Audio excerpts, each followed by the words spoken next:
안녕하세요. 해피아이 김학과병원 사지소아센터의 김웅수입니다. 안녕하세요. 저는 녹내장센터의 정동진입니다. 선생님, 저 궁금한 거 한 가지 있어요. 안경 얼마예요? 이거 네. 아니, 태가 가볍고 되게 좋아 보여서 좀. 사실 제 몸에 걸치고 있는 액세서리 중에는 상당히 고가예요.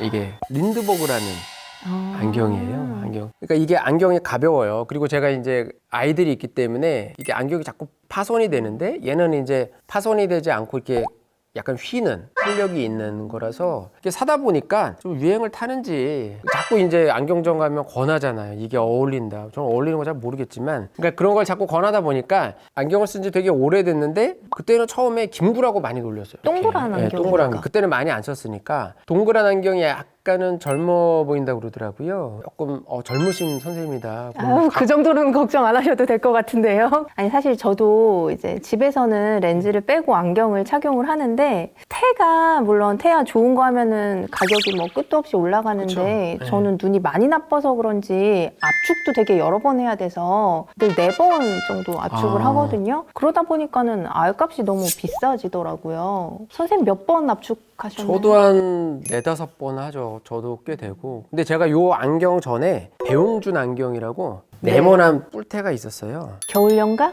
그 비슷한 네. 계통이에요. 네. 그게 제 예전에 이제 이 아이디 카드에 있었는데 지금 보면 되게 좀 촌스럽더라고요. 그러니까 안경도 이게 유행이 있어요. 저는 아이들을 보다 보니까 예전에는 까만 뿔테가 유행이었는데 요즘은 이제 동그란 테가 유행이에요. 그래서 사실 눈 나쁜 애들은 그렇게 동그란 테를 큰 거를 쓰는 거가 조금 어지럽기 때문에 조금 피하라고 얘기하는데 뭐 그래도 막 진짜 이따만한 거 막 쓰고 오죠. 애들이. 그러면은 안경을 아까 뭐 이제 가볍고 부러져서 바꿀 수도 있지만은 평상시에도 교체해야 되는 주기 같은 게 있나요? 저는 기스가 나면 그냥 갈아요. 테 같은 거는 예전에 저 어릴 때는 썼을 때 여기 녹물 나가지고 여기가 막 다 알러지 생기고 사실 그랬었거든요. 이게 좀 아프면 여기다가 저는 스카치 테이프로 이렇게 붙이고 다니고 그랬거든요. 너무 아프니까. 근데 요즘에는 이제 뭐 그런 저급의 안경 테는 없으니까. 근데 이게 이제 안경이 너무 작으면 저희가 요 눈에 중심을 맞추기가 좀 어렵기 때문에 아이들 같은 경우에 이제 얼굴형이 변하면 그거에 맞춰서 그러니까 뭐 기스가 나지 않았다든지 태가 부러지지 않았으면 굳이 뭐 1년에 한 번씩 꼭 도수가 변하지 않는다면 그렇죠. 도수가 변하지 않으면 꼭 바꾸실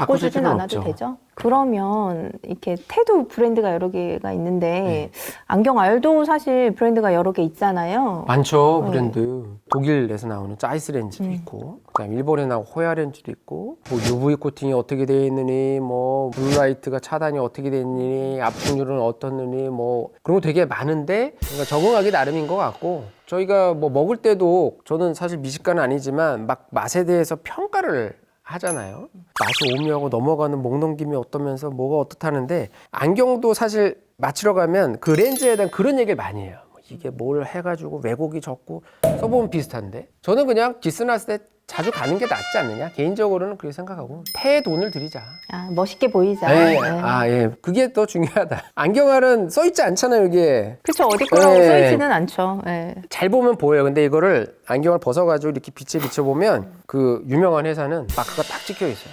미세하게. 근데 뭐 남들이 모르니까. 블루라이트 차단은 사실 환자분들도 많이들 물어보시거든요. 뭐 스마트폰에도 그쵸. 이거는 네. 블루라이트 차단되는 기능이 있다 뭐 네. 이렇게 나오는데 실제로 그런 게 도움이 될까요? 블루라이트 저도 이제 질문을 많이 받으니까 찾아봤어요. 그러니까 가능성은 있죠. 가능성. 근데 가능성이 유해하냐 아니냐까지 오기에는 굉장히 많은 검증이 필요하거든요. 검증되기 전에 이거를 굉장히 강조하기는 조금 어려운데 저는 그냥 환자분들에게 물어보면 있어서 나쁠 건 없다. 없이도 지금까지 우리 너무 잘 살아오지 않았냐. 그냥 있는 대로 살면. 뭐 영양제 같은 그런 느낌이네요. 그렇죠. 영양제. 네. 영양제도 많이 물어보시거든요. 영양제 물어보시면 뭐 드셔서 나쁠 건 없고 가장 행복해하는 분은 제약회사다.